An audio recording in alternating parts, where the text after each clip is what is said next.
How to read reviews and ratings. Are there special issues to read reviews and ratings on Airbnb app? If that's so, then this video might help you out. Without further ado, let's dive into the video. To check if a place is usually actually good, first open the Airbnb app on your mobile device. Once you open the app, log in into your account with your registered email and password.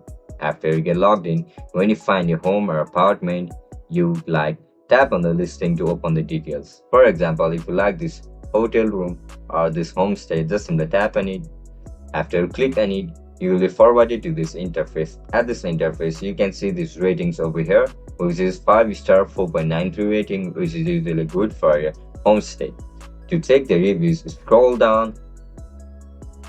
Once you scroll down, you will be able to see reviews over here. You can see 15 reviews on this place. Just simply tap on show all reviews. After clicking reviews, you can see all these reviews by actual person. And that's it, guys. That's how we're gonna view reviews on Airbnb app. If you guys found this video helpful, don't forget to like, share and subscribe to our channel. Bye bye.